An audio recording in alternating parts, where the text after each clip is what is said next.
Every year, summer comes, but the heat has become too much in the last few years.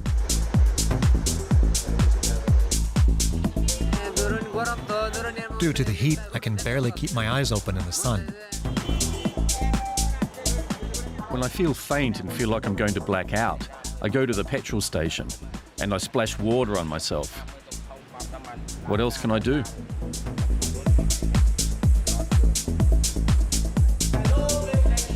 Children are fainting in the classrooms.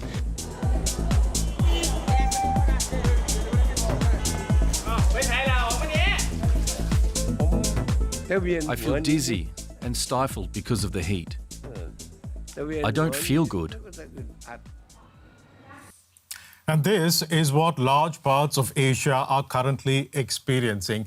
Unseasonal record, heat wave, extreme temperature, and we are only in the first week of May. And this extends in the region all the way from South Asia through to Southeast Asia.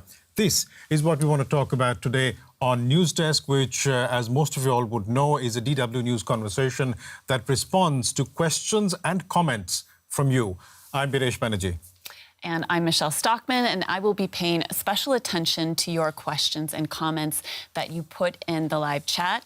We really appreciate those of you who have already participated, who are already really active in there. We're going to put as many of your questions and comments to our special guests who will be joining the discussion. So please keep them coming in. We want to make you a part of this talk. And large parts of Asia are currently reeling from these extreme temperatures, and this has affected everything from farming to schools, children, power demand, fisheries. I mean, the list is endless, and we will discuss some of that.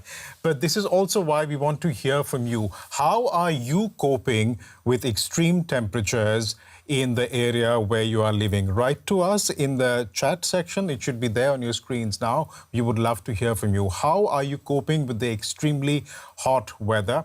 On this conversation, hopefully we'll be able to provide some solutions for you at an individual level and also at a local governmental level that can be implemented in the areas and the cities that you are in. Right, and we really appreciate those of you who have, again, already shared your personal experiences with us. Some of you did that on the community post that we have posted a couple hours before the chat.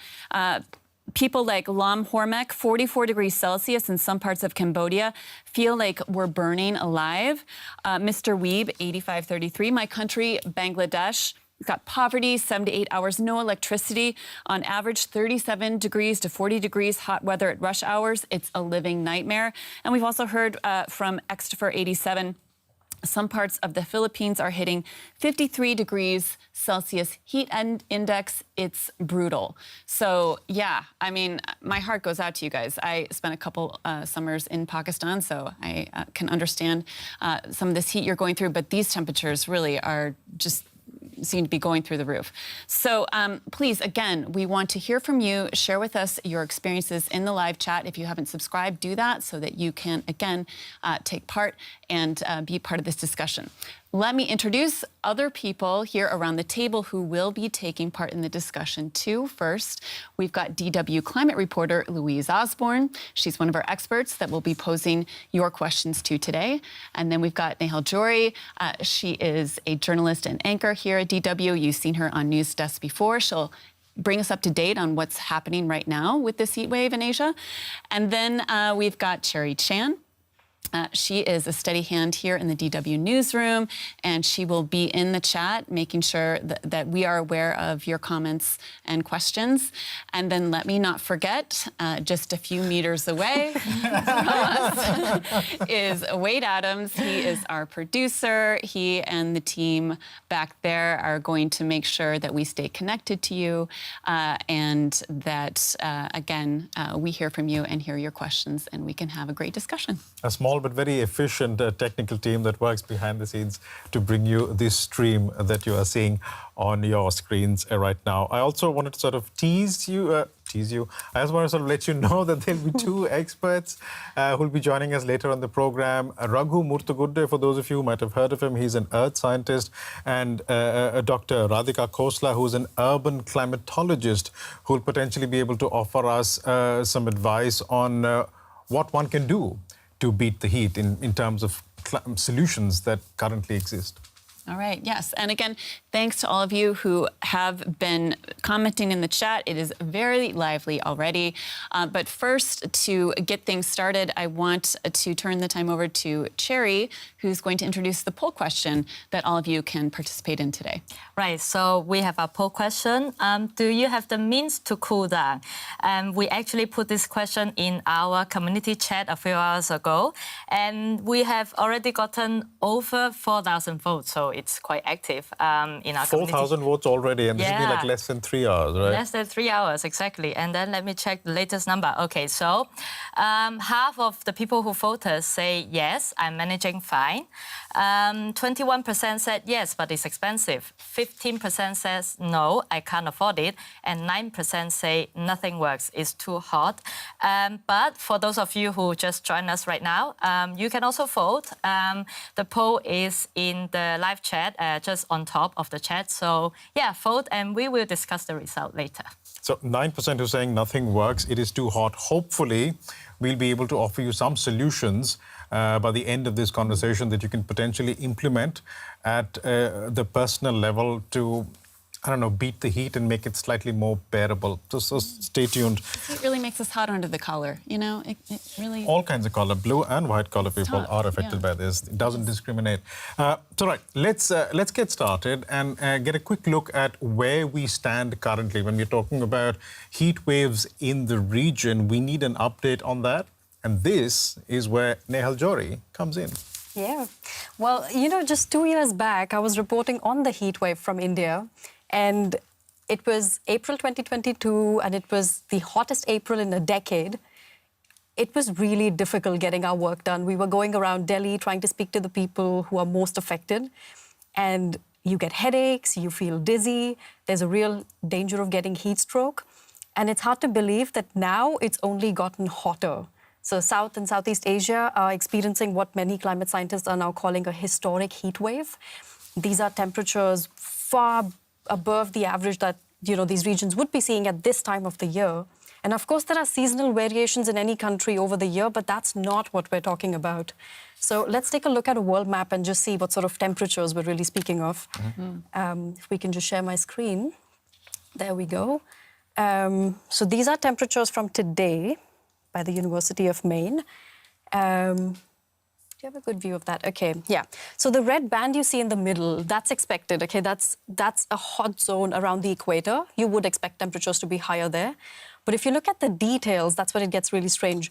So, for instance, parts of Bangladesh and China have touched 43 degrees Celsius. India has had code red for the northeastern city of Kolkata at 46. Now, remember this, these temperatures can occur in these regions, but it happens at the peak of summer in June. What's problematic is that these temperatures are being reached at the start of summer, and then it persists for weeks on end. In Manila, for instance, a 107-year-old record was broken when temperatures reached 38.8 towards end of April already. Close to 4,000 schools have been closed. That affects millions of students across the country. And teachers have spoken about how they feel dizzy, how they've got headaches, and students are getting nosebleeds. I'm feeling dizzy just listening to these details from you. Yeah, I'm sorry. I just can't imagine concentrating on anything. I mean, I've been in that kind of a situation before. I mean, these are visuals from Manila that we are seeing. Sorry to interrupt you, Nehal, but then when I was in school many decades back, that was a nice time. But it wasn't so nice when the schools were bleedingly hot. And you had to sit in those classrooms without air conditioning. Yeah, and it's not just classrooms, right? So now, if you look at Indonesia, rice has become really expensive because rice crops were damaged during prolonged heat last year. So we're still seeing the after effects of that. And it also means that farmers have ended up in more and more debt. If you move over to Thailand, some parts like northern parts of the country have reached close to 44 degrees Celsius. Yeah. And energy providers have been complaining that it's putting a lot of load on their power grids as a lot of people use air conditioning to keep themselves cool. Of course, people who can afford it. Right. You move up, if you look off Thailand's coast, there's also the real danger of coral reefs getting bleached. That's something that scientists are warning us of. And as these waters warm, which is what is affecting the coral reefs, similarly in Vietnam, thousands of fish have been dying and washing up on the coast. We have some pictures for that, actually. It's really dramatic. just the vast number of fish that you see washed up there. These are all fishes? Yeah. I can't. That's a wow. These are fishes? Oh my God. They died and they've just floated up. I don't know, Louise. How do you react looking at this? I mean, apparently I've been told this is a fish farm, but then still they're dead. What do you think, Louise, looking at that? I mean, it's incredible, isn't it? And, you know, this is not the only part of the world where you're seeing this happening. This is happening in many parts in Mexico. This was seen last year as well. So this is something that we are seeing more and more as a result of climate change, actually. And again, this is because the water's too hot for... Of climate change, actually. And again, this is because the water's too hot for the fish. Yeah. Wow. Okay. And this directly affects food supply, right? I'd imagine if this is a fish farm, this goes into the food chain, and now these fishes are not entering the human food chain anymore. I mean, it sounds pretty basic, but then it's pretty impactful. Exactly, and I think that's that way. the point all these examples make, that it's really our entire ecosystem, or actually multiple different ecosystems that are all suffering under this immense heat. And it just impacts everything that we know, right? And let's not forget that this heat also kills people. Right. I've not been able to find any reliable numbers for heatwave-related deaths in Asia, but for instance, Thailand authorities already say that 30 people have died just this year from heat waves. Right. And why are these people dying? Because our world's become too hot to bear. Right. I mean, wow. Such a great big picture you've given us there. You know, so many aspects of life, both human and animal life, the whole ecosystem that's affected. I mean, we've got, again, comments from people here talking about how it's affecting them. Worries from Martin Fisher, where is this going to go, 50 degrees Celsius and more in the coming decade? And then, you know, again, if we talk about the little moments, the way this affects life, from Koala, saying that he's struggling and it's changing his life. He had plans to take his dog for a walk tonight, but as soon as he stepped outside of the house, he felt overwhelmed by the warmth and discomfort. So, I mean, these little ways that it's changing our lives, you know, really can kind of, I think, be depressing, but also it's much bigger than not being able to walk our dog. It really can affect our health and our livelihoods. Yeah. As Jack O sort of put it succinctly, India is on fire, and it's not just India that is on fire. Keep those comments coming in. We would really like to know how you are coping with the heat and what it is meaning for you and your family in the area that you live in. We were talking about India. Let's bring in a guest from India. I'd like to bring in Raghu Murtagudde. Hi, Raghu. Good to see you. Raghu is an Earth Systems scientist and an emeritus professor at the University of Maryland, and he's also a professor at the Indian Institute of Technology, Bombay, and he's joining us from Bangalore. Raghu, thanks so much for making the time. I know you're on a deadline, so I'll try and get right to it. Simple question with perhaps a complex answer. What is causing this unseasonal heat wave? Yeah, so I mean, the heat wave is not unseasonal really, so we need the broader context. Even to some of the comments the previous speakers were making, we need to remember that we had a big El Nino that's still winding down, and we have global warming going on. So El Nino itself is a mini global warming, releases heat from the ocean, superposed on that. What is surprising is that 2023 was much warmer than just superposing global warming and El Nino. And we have blamed cleaner air and the volcano that went off and threw up a lot of water vapor. So keeping that in mind, now we are in the season of heat waves. This is the summer before the monsoon for most of the countries. And that's what is causing these. So we are amplifying the natural cycle because of the last stage of the El Nino. Global warming is adding steroids to it. So when you see fish kill like that, it's not just warm temperatures. It is actually deoxygenation. So when the water's warm, the oxygen begins to disappear. And when it drops below about 5 milliliters per liter or 2 milliliters per liter, you begin to have hypoxia and anoxia. So it is much more than temperature. It's the oxygen that begins to have massive kills of fish. So it's not just warming. Just stay with us on the line, Raghu. You're talking about El Nino and global warming. I'd like to drill down into El Nino a bit. And before I do that, I'd just like to sort of play what the UN Climate Crisis Coordinator was saying when it came to El Nino. Let's just listen to that soundbite. Wade will play that for us because we have that prepared, and then we'll continue talking. This El Nino event, just to say, this is one of the strongest we've had since 1950 when we started recording it. So about 40 to 50 million people affected in 16 countries. At the moment, there are projections that this is going to get worse and affect communities well into next year. If we act now and act fast, the world will have not another major crisis on its hands. We can prevent this. We know what needs to be done, and we can do it now with timely action. I'd like to know what that timely action is, but then Raghu, just for the first, as a very basic thing to me, because I'm just a journalist, what is El Nino? Can you explain that to me? So if you imagine the tropical Pacific around Galapagos, when you have normal...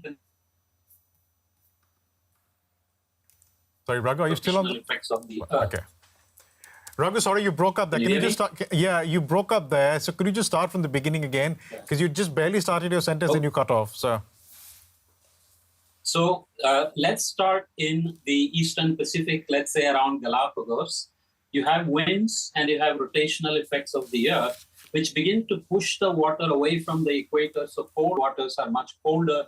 The rainfall is much further to the west. So you have increased rainfall over Australia, Indonesia, and so on. During El Nino, you have dry conditions over there, wildfires, dust storms, and you have global effects with fish kills and so on happening as well.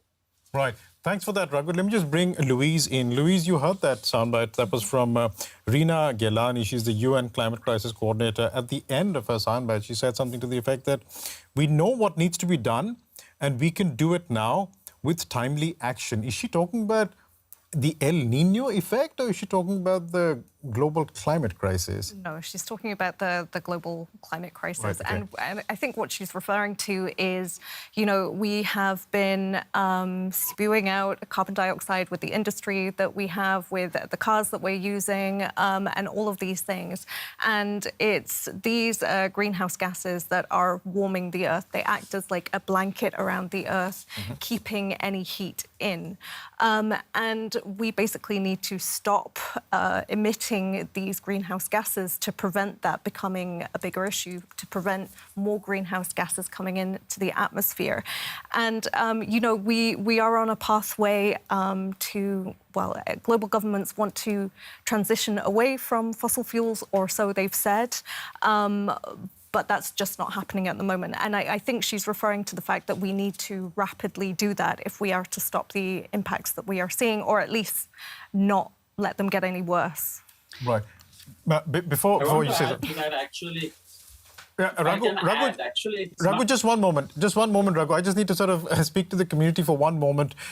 We do not know what exactly happened, but there was some sort of a cartoon that suddenly started playing on this live stream. It looked like Tintin. It looked like Tintin. We'd like to apologize for that. We are still trying to get to the bottom of why exactly that happened. People are mentioning this in the stream, and rightly so. We are perplexed at the moment as well.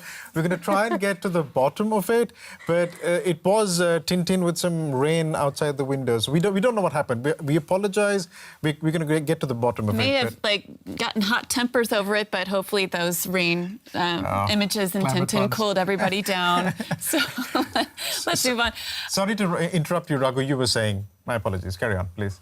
Yeah, so maybe Tintin is part of global warming, but the preparation is not just about the long-term greenhouse gas increases. But remember, even if we miraculously dropped all emissions to zero, we'll be warming for a while because carbon dioxide remains in the atmosphere a long time. So it's called committed warming. Because of the accumulated carbon dioxide from the Industrial Revolution, we have already committed to warming. But what is really preparation is that we have to get away a little bit from this tunnel vision on global warming, because I've had a dozen reporters calling. Everybody is asking about climate change.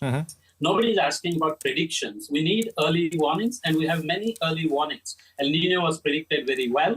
We know the El Nino impacts, and we know where those impacts are. So this is from few days to few weeks to few seasons. So early warnings, it's called the Ready, Set, Go framework. So you take the seasonal outlook, you ready the system of dealing with heat waves, extreme rainfall, droughts, sea level inundation, whatever else. And you have the set and go steps where you move the resources to the right place. So there is the adaptation, which is the longer term strategy, but there is management of what is happening already. So you need really we're not anywhere close to stopping the emissions. So that's a longer term plan of mitigation. But adaptation is now, it's tomorrow, it's day after tomorrow, it's 2 years, it's 10 years. So that's the real preparation that's seriously lagging.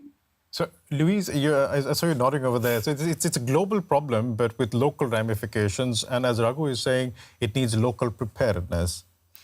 So, yeah, I mean, communities, I mean, like he was saying, need the time to be able to prepare and need actually the funding to adapt to the changes that we are already seeing and that we will continue to see as the temperature rises. And that is one of the biggest issues at the moment. I mean, the international community, for example, has put together or pledged $100 billion every year from 2020 to pay for mitigation, which is reducing carbon dioxide emissions, but also for adaptation to help communities cope with the warming that we're seeing. The issue is that the adaptation funding is a very small proportion of all of that money. Most of it goes towards reducing carbon dioxide rather than helping with the impacts. And that is one of the things that, scientists and, advocates for these communities are saying needs to be increased, this funding to help communities with the situation that they're dealing with now. Mm-hmm. I think I just want to bring in how people in our community here are saying that they're feeling impacted. A couple more people have commented. We've got Black Male Demon saying, I don't know where you're from, Black Male Demon, but please let us know in the comments. Some rice farmers in our area who planted their rice late in the season are now struggling because the government had to close off the dams that is irrigating these fields to save water.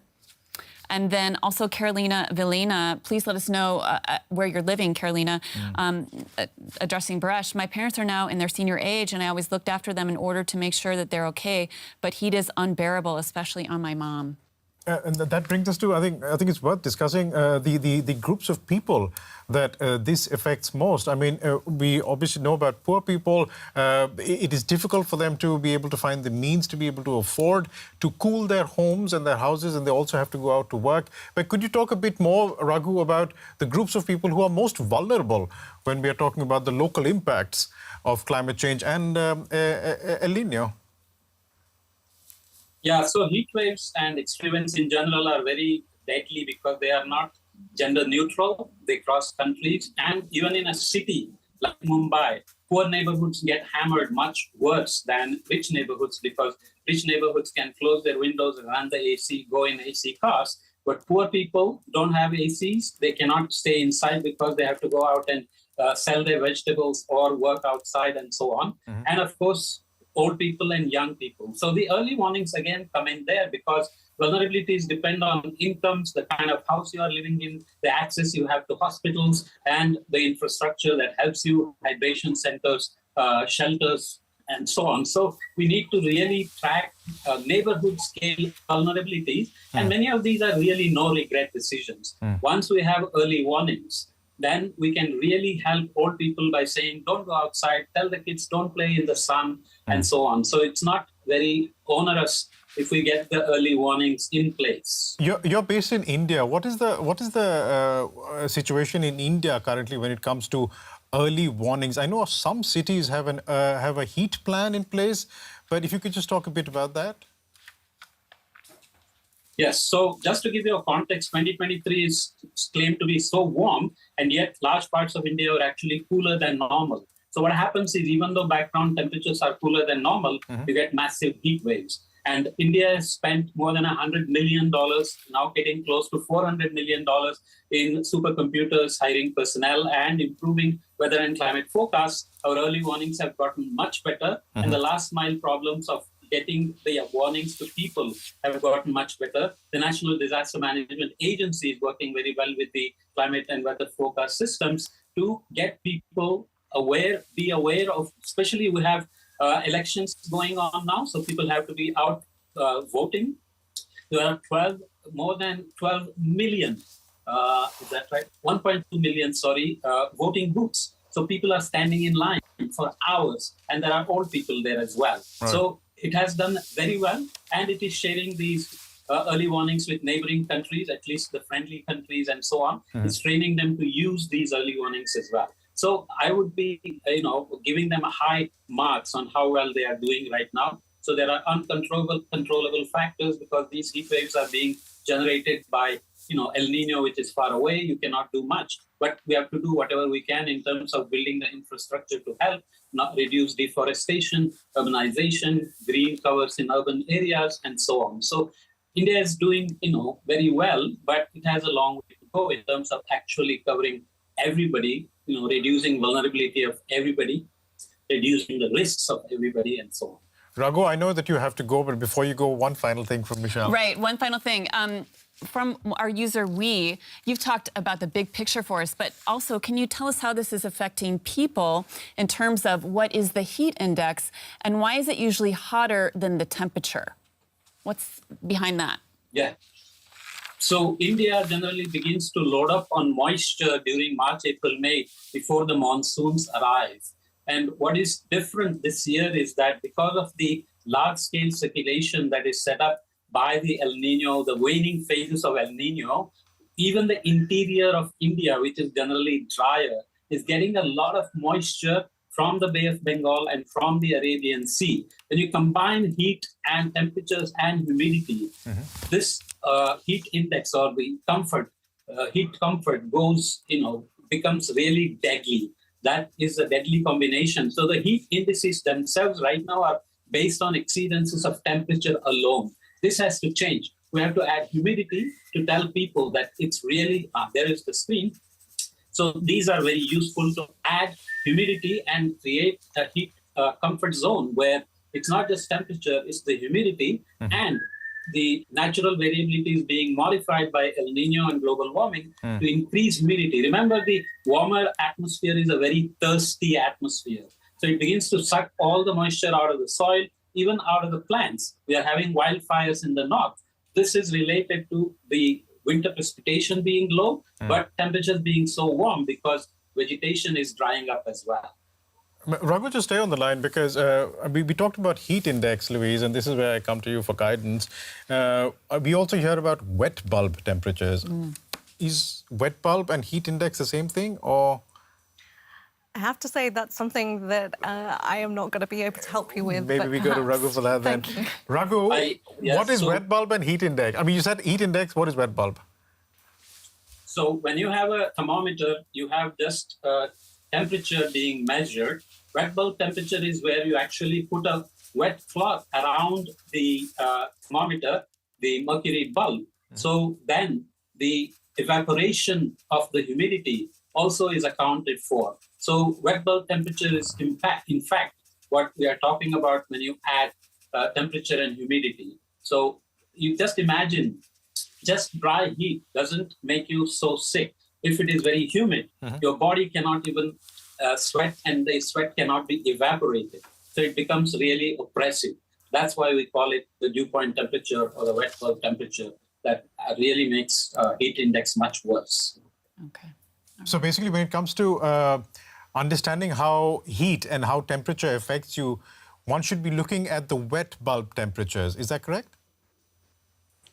There is a threshold we have to watch out for at some temperature level. If humidity reaches certain levels, then the human body will fail to sweat it out. And remember, 1 degree warming will give a 7% increase in humidity. So it's a very exponential increase in humidity. So when we start crossing thresholds of 40 degrees, Pakistan will probably hit 50 degrees again this season before it gets rain in July, and Afghanistan, Iran, and so on. So they are generally drier, but with the circulation change, with the Indian Ocean warming, they are getting much more humid because the warm atmosphere is really thirsty. It is begging for moisture and taking it from wherever it can get. Right. So we have to really watch out for humidity increases. Let's talk about, because we did allude to this earlier, but let's just try and expand on this, about how one can sort of tackle the impacts of this. We were talking about heat plans. Louise, if I can sort of come to you, I mean, you have been looking at this. What is, I don't know if it's easy to generalize this or not, but I'll ask it anyway. And if not, you just tell me it's not easy to generalize it. But how prepared are governments generally to tackle these increasing wet bulb temperatures? And do they have heat plans in place, for example? I have to say, it's really good to know what a wet bulb temperature is. Likewise for us as well. I think it's fair to say that governments are not as well prepared as they should be. You know, the temperatures are rising a lot quicker than maybe was to be expected, especially given El Nino over the past year as well. And, you know, they are trying to work to put, you know, green corridors in places in cities, for example, to cool them down. But, you know, even in Europe, there was a report released last week, for example, that said that health officials and governments are just not prepared enough to deal with, you know, the health impacts of what is happening to people because of these high temperatures. And, you know, people forget that. People, you know, when it comes to extreme weather, you think about flooding, you know, it's pretty obvious how that can affect your health. But heat is, you know, this silent killer, and it has a real impact on your body as temperatures go up. And people go out and, you know, they don't think about that. They just think it's hot. They think they know how to deal with the heat. And, you know, so putting climate refuges in place, for example, is something that they're considering in parts of Spain because the temperature has risen so much, and you know there are issues of drought as well.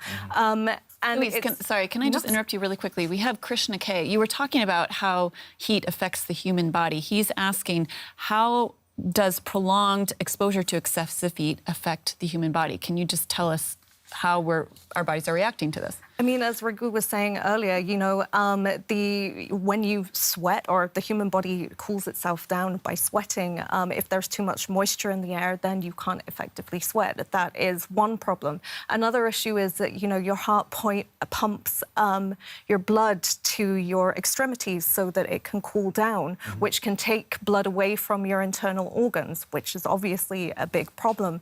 And, you know, these temperatures do not have to be so much higher than normal for these things to happen. I mean, we already know that, you know, our bodies need to be about 96 degrees Celsius, roughly.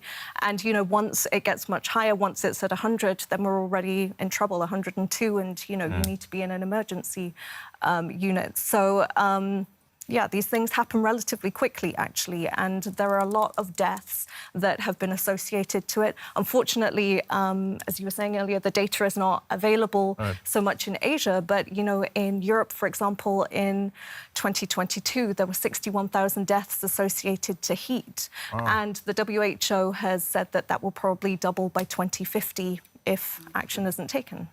Raghu, I keep saying that you have to go, and I know you have to go, so this is absolutely the last question. Let me add a quick point. Go ahead. Let me add something directly related to that. I mentioned early warnings before, and you mentioned plans.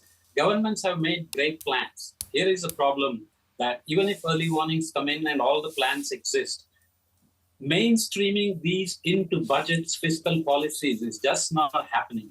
Everybody is managing crisis. So if two crises hit together, and it has happened many times, we call them compound events, or even if they hit sequentially, like you have dry winter, wildfires, heat waves. You just don't have funding budgeted in the process because you just don't mainstream all these actions into your budget processing. This is a very, very serious problem right now. And thanks for raising that. I think we'll leave it there for the moment, Raghu. All that's left to do is to thank you for joining us. You have a very busy schedule, I know. Thanks so much for making the time. Raghu Murthaguda speaking to us from Bangalore, an emeritus professor at the University of Maryland and professor at IIT Bombay. Raghu, thanks so much. Take care. Thank you all.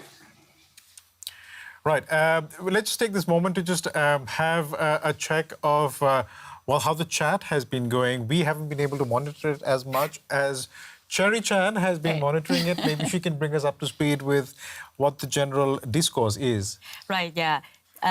People here in the live chat, you're really keeping me busy, but I'm glad. And I'm happy that many of you actually asked direct questions to our guest. Something that we haven't touched on yet, but many people have said, is about all these measures, for example, air conditioning and other things that we can use to combat heat. What about people who are poor, who cannot afford these things?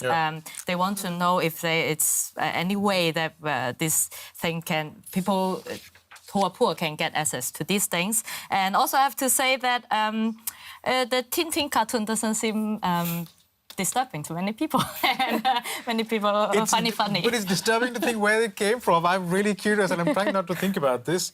But yeah, we'll get to the bottom of that. Maybe we post it later in the comments or something. Yeah, we will investigate as journalists do. Right. Thanks for that, Cherry. Let's just carry on further and try and look at some solutions at an individual level and also at the local government level. As Raghu was saying, that a mainstreaming needs to be done of all these plans into budget so that they can actually be implemented. People talk a lot about it, but then let's try and bring you some of those solutions that one can potentially implement. To help us do that, we are joined now by Dr. Radhika Khosla, who is an urban climatologist. She's joining us from Oxford. Radhika, good to see you. Thank you for making the time. Radhika is also an associate professor at the Smith School of Enterprise and Environment at the University of Oxford, and she researches how cities, for example, can be cooled while still preserving the environment. Radhika, your CV is just excellent when it comes to climate change, and it's very technical as well. But for us minions, if you can just start with trying to offer individual solutions to people, because a lot of people are tuning into the chat and they are asking questions. If I can just throw the initial one at you, which is basically, what about people who are poor, who are experiencing extreme heat and extreme heat distress? What is the solution they have to be able to cool temperatures? Yeah, it's a good question, and it's often the hardest question, right? Because extreme heat hits everybody, but it is the most vulnerable who suffer the most. Now, to the extent that it's possible, we would advise very much to be able to stay outside of peak heat hours and, sort of stay within shaded areas, within enclosed areas where you're not getting direct impacts of the heat. Now, that can be quite challenging because for a lot of people, sort of staying within their homes can also mean unventilated spaces that have, say, hot tin roofs, or you have works that doesn't actually allow you to be indoors. You're an outdoor worker and you have to be outside. So it's really important to be able to make use of shaded spaces. It's important to be able to stay hydrated. Hydration is actually key. It's really important also to be able to have access to spaces that allow for greenery and water bodies. So, a lot of what the most vulnerable can do, unfortunately, depends on the public infrastructure that is available to them. And that's why there's this challenge between, and this interplay between what happens at the individual level and at the urban level. Just on that, on the point of water, I don't know if this is a stupid question. If it is, please say so. But is there a measure of how much water you should be drinking when temperatures go above a certain mark? Or is it just intuitive? When you feel thirsty, drink until the time that you're not thirsty anymore. And should you be drinking cold water, warm water, or room temperature water? I realize it probably sounds like a stupid question. So please, again, do say if it's a stupid question. Well, I think it's important to stay hydrated. So as however much water you need, make sure you can give your body that, right? So we have the sort of traditional 2 liters of water a day. I think it's important to be able to get that in. But what happens when it's very hot is that your body is perspiring and you're losing that. Now that, of course, depends sort of individual to individual, how much, sort of water your body is losing. And it's also a function of the level of humidity in the temperature, right? So in the weather. So in some sense, how hot it is and how the body experiences that is a function of the temperature, but also of the humidity. And sometimes when it's very humid, what happens is that the body is not able to perspire. And that actually has even more devastating impacts on the human body. So ventilation at that moment is really important. So being able to have access to fans, air conditioning is not available to everybody, and air conditioning is very damaging to the planet, but sometimes it's the only solution we have. But ventilation is really necessary in these times. Right. I mean, you talked about how necessary it is to cool down ventilation fans, AC. Not everybody has access. People are commenting here in the chat. Saying, Requiem of Vials says, yeah, it's a problem for a low-class society who can't afford AC. We need to find another solution to this. Also, we have Victor Guzman talking about the need for technological solutions on a residential level, talking about things like heat-reflective paint that might be available fast-growing trees seems viable. And also things like local governments deciding to build heat shelters. That was also mentioned by Requiem of Isles. I know I threw a lot of things at you, but what are things that people can advocate for in their communities that can help them get this ventilation or cool down that they need? Yeah, it's a great question, and there are a number of things. So first is it's really important to have green spaces and spaces with water bodies, because green spaces bring down the urban heat island effect. So instead of being in an urban space which is already very warm and getting warmer because of the concrete around it, green spaces help to ameliorate that temperature rise. So advocating for green spaces is key. Advocating for water is key. A lot of really hot places don't actually have the ability to access water. That is really problematic. And a key thing that is really important across societies and across levels of vulnerability is having a better built environment. Now, our built environment is often one that is actually just made for, for instance, in the UK, it just traps the heat and keeps the heat in. And during really hot days, there's a risk of overheating, and a lot of people die because it actually gets too hot in the buildings. So having a built environment that allows for thermal comfort is fundamental. And better buildings and a better building stock that is resilient to how our temperatures are going to change is a fundamental thing that societies and individuals can advocate for to really protect themselves from these temperature rises that we're going to continue to see. It's great you're talking about this, Radhika, about green spaces, water bodies, and better built environment, because as it so happens, we have some visuals that we can potentially show to everybody who's tuning in to the chat. Let's start with here in Berlin, where we are.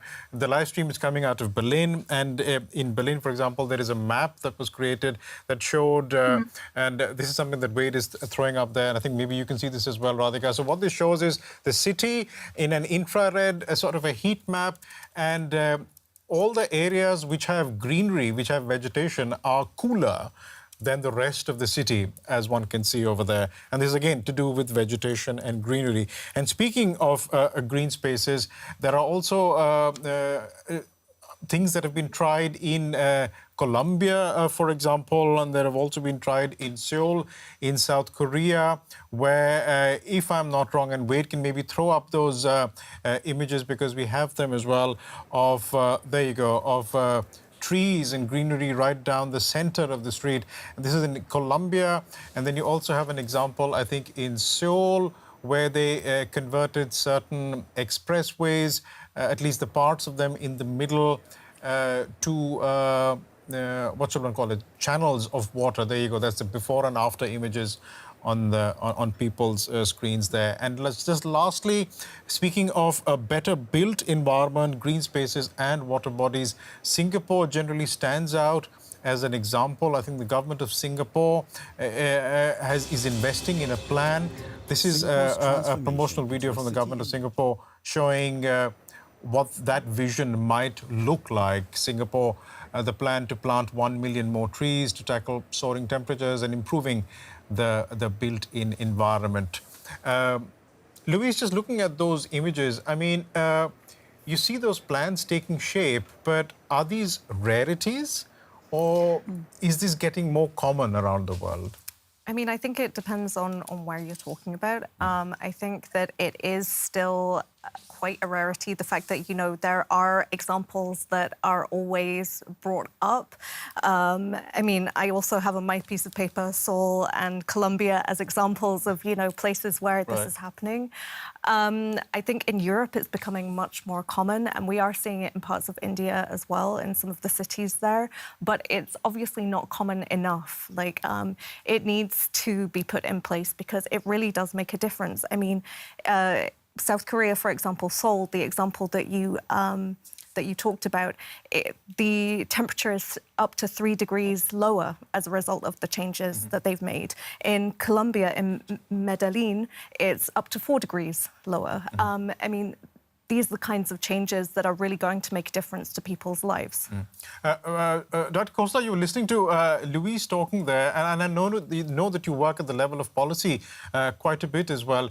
What is the stumbling block you find when it comes to implementing the kinds of things that you were talking about, namely green spaces, water bodies, better built environment?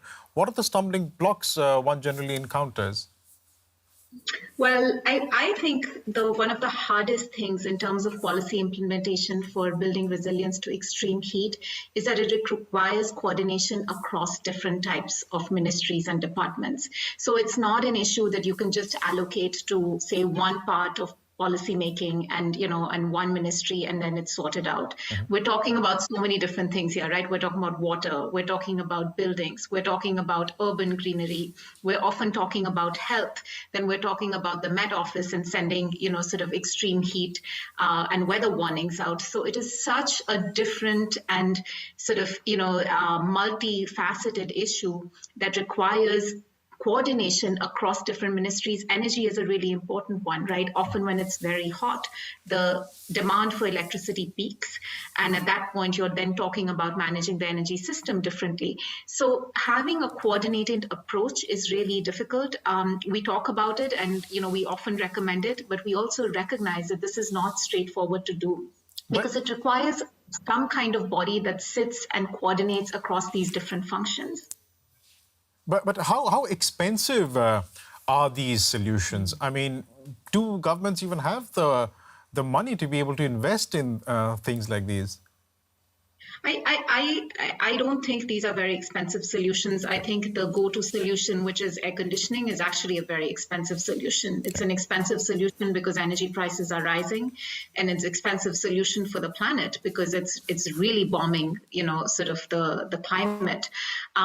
So many of things that we can do and need to do they might have upfront costs. These are going to be paid for by themselves, but it's actually getting the implementation done that is the tricky part. So the cost is much more in sort of the deployment than in the cost of a technology.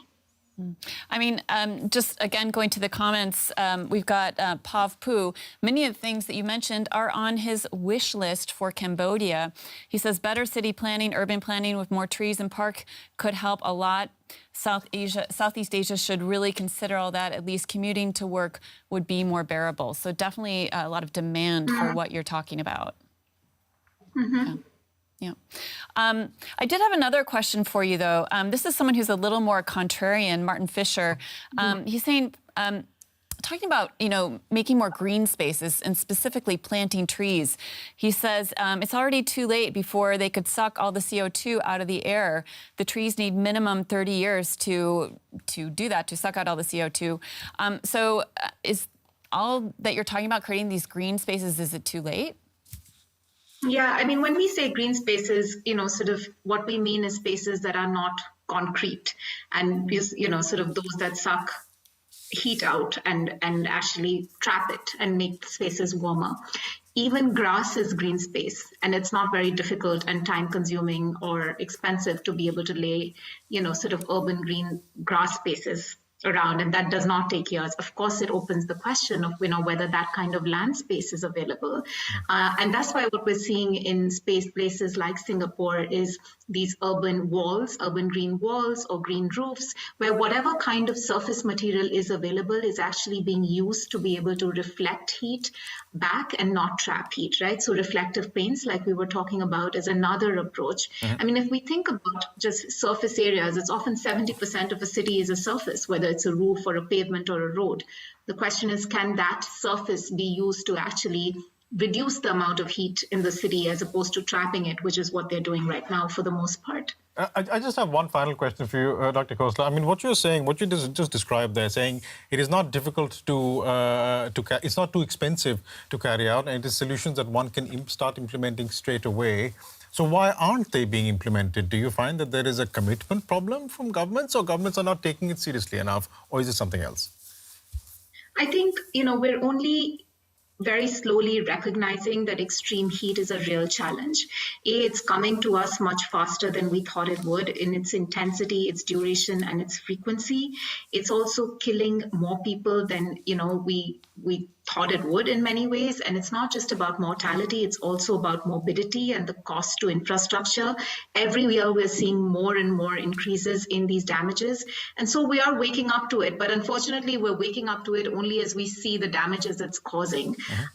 So it's been silent in our sustainability debates for the last many years. And now as we see more extreme heat rise, it is growing on the agenda.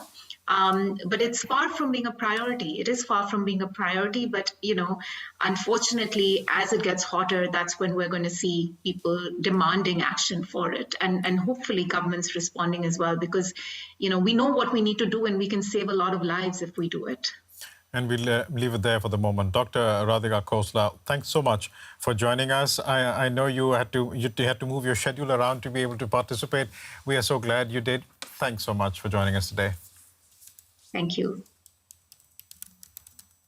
And if you're just joining us on this stream, we've basically been discussing what one can do at an individual level and at a local government level to try and beat the extreme temperatures, the heat that people are experiencing in many parts of the world. And this is just a quick summary at an individual level.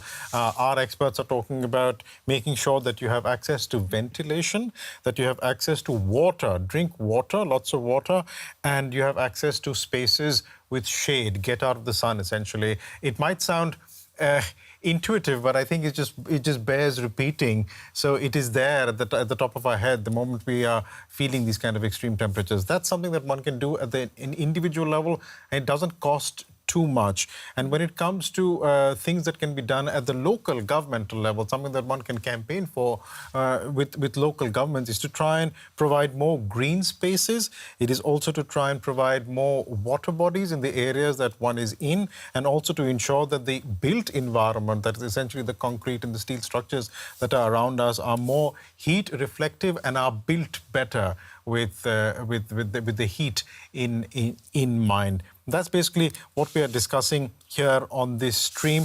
I'd just like to sort of bring you in, Nehal. I mean, both of us grew up in India, so heat is not something that we are that is alien to us. Yeah. But then things have changed, haven't they? I mean, it's a different kind of heat that one experiences in India, for example, now, isn't it? It has become unbearable in a different kind of way. And I always struggle to answer this because people always say, oh, why are you struggling in Berlin? You're from India. Yeah. But it's still really hot. And I guess part of the reason is this difference between the temperature that you actually see when you look for the temperature on Google Maps and the feel-like temperature, like we've been talking about the heat index.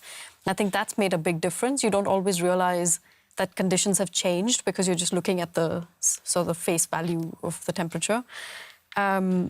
But I'm not sure I have a great answer to that. I just know that it's a struggle for me as well when I go back to India. It's really hot. Mm-hmm. I know that construction has definitely gone up. I mean, we see new buildings coming up on my streets or around my city everywhere. Mm.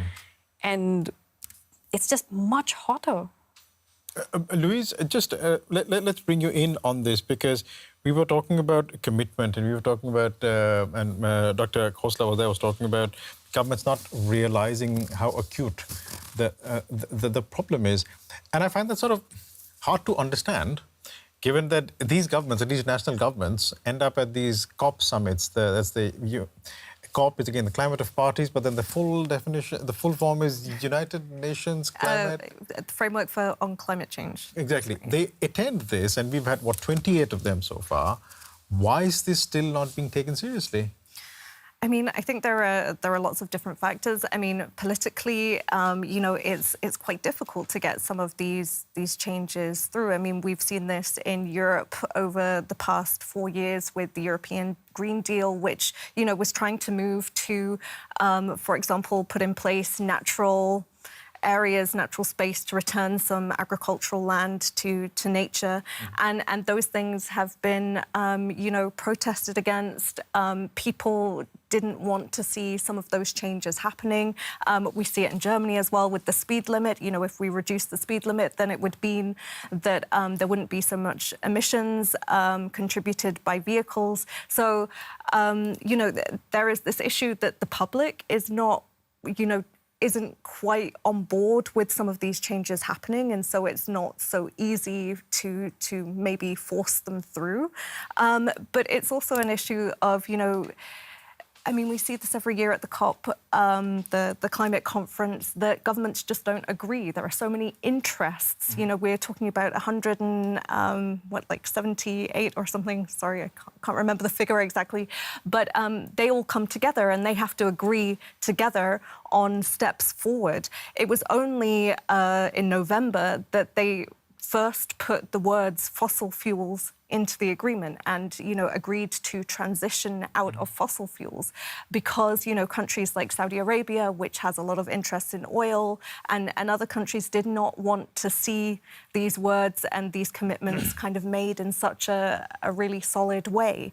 And so it's all of these small things that kind of come together, or seemingly small things, that just prevent this action really being taken forward.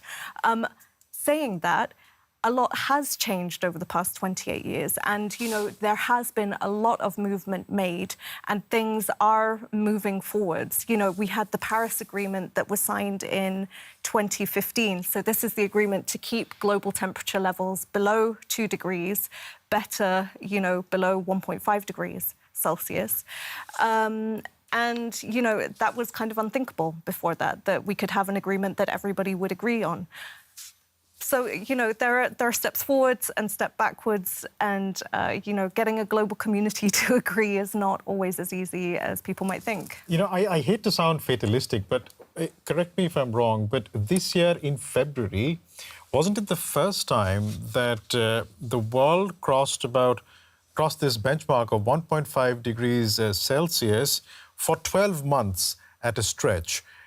Correct? Is that correct? Or is the average temperature over the year was just over 1.5 degrees. So that is obviously So we've reached the mark?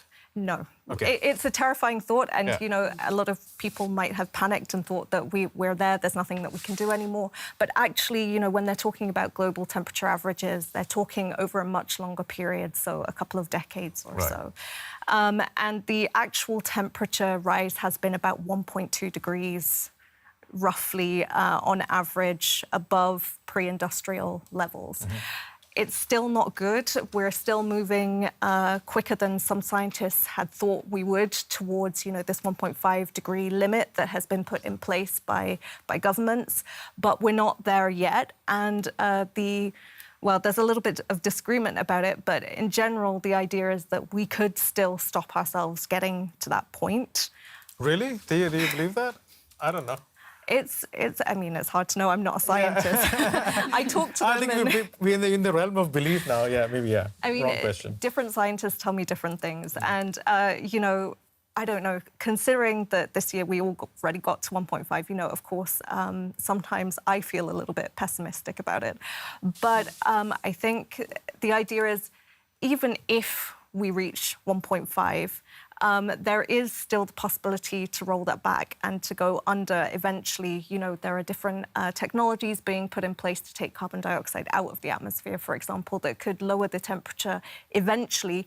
Not that we should rely on that. What needs to be done is for carbon dioxide and other greenhouse gases to stop being emitted at the rate that they are being emitted, and for that action to be taken as quickly as possible. And that's a consensus, you know, among scientists. So some consensus, some progress, but not enough, to a hugely complex problem. There's frustration coming out about that in the chat. A kind of cheeky remark from that one, nothing like having oil barons on an environmental panel. I think they're referring to COP, but that one had another... It's factual. That one had another, I think, really good comment that sums this up. Whatever we do now to improve all this, we will not see things getting better or back to normal for years. Drastic action must be taken. The countries who really didn't contribute are impacted the most. I mean, I think this is one of the biggest problems, right?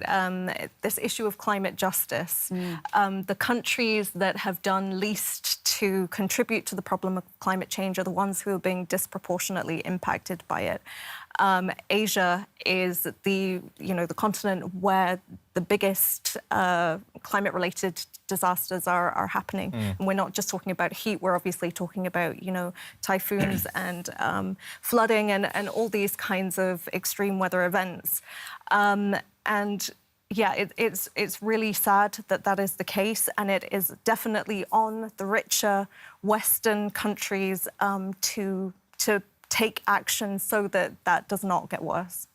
Right, and at that point, let's just bring in Cherry. You've been looking at the results of the poll, right? And can you update us as to where we are with this? Yeah, so we just closed the poll. I'm also, again, surprised by the result of the poll because, I mean, looking at the chat and hearing people talk, it feels like everyone is a bit pessimistic. But when we asked them, do you have the means to cool down? Actually, 42% of the vote says, yes, I'm managing fine.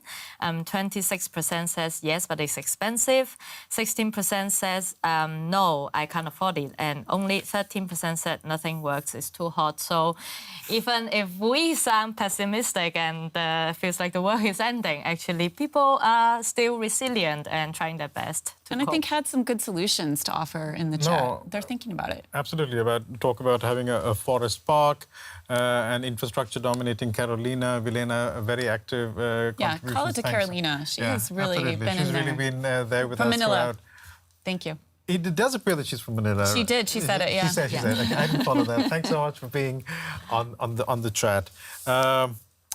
Do we have a look at what we think about the issue, or should we start with that? Or Yeah, I think, I am really impressed again at the ideas that people have in the chat, but also we had some really, I would say, heart-wrenching personal stories. People worried about their parents, people who feel like they can't complete their jobs as they would like to because it's so hot, they're so tired, they can't find relief. And I think, we talked about some cheaper ways that you can do that through finding a ventilated place, making sure you're drinking water, find shade. But, it isn't really that comforting if you can't think, if you can't function. And I just hope people can find some relief and that the weather does change. It will. But, I'm there for you. That's the best I can say right now. All right, Louise?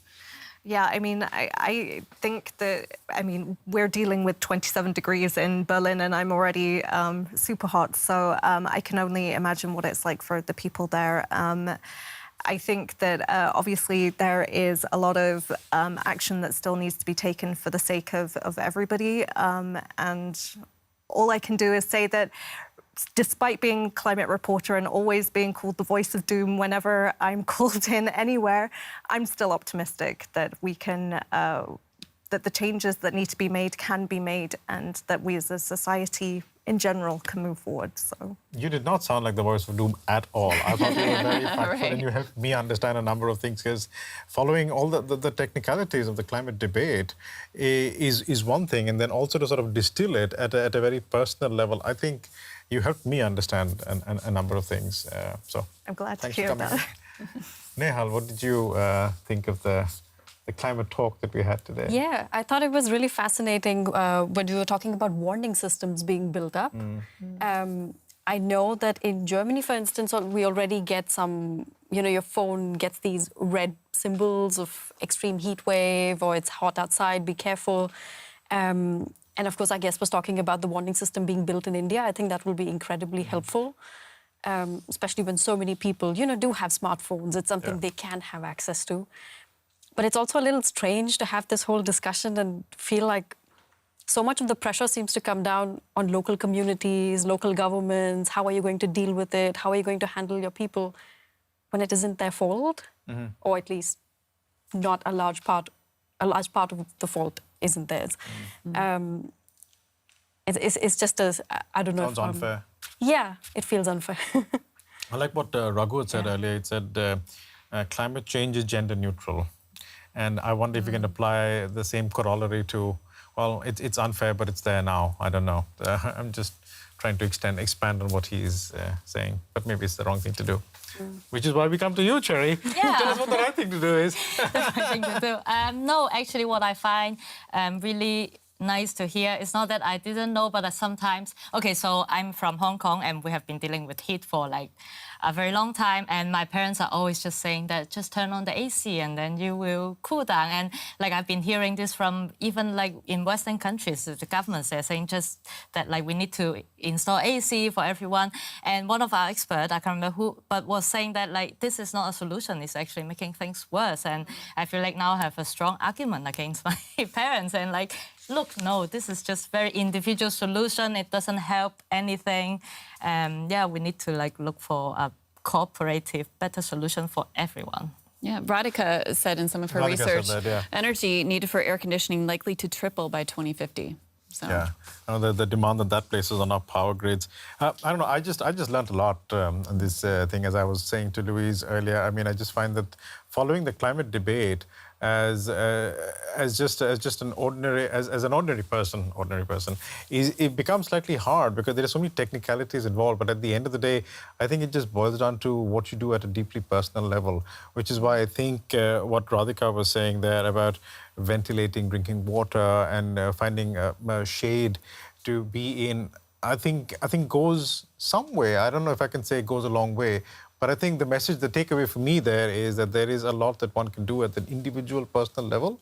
A lot, or at least a considerable amount of things that one can do at an individual, personal level to try and beat this oppressive heat. Yeah, that's where I stand on that. And keep up the conversation, because the more we're talking about it, the more officials are hearing this is something we want. We want action on that. So.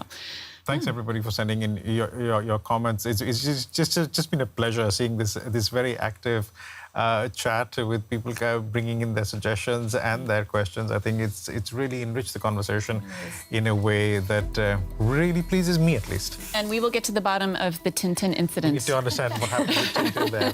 But that's it for this time. That's right. We'll be back again next week. Next Wednesday, that's right. We'll be back. We'll put the question up just about 24 hours ahead of time, so you will be aware in our community area on the DW YouTube channel what that is, and make sure you subscribe so you can take part in the conversation, because we want you here.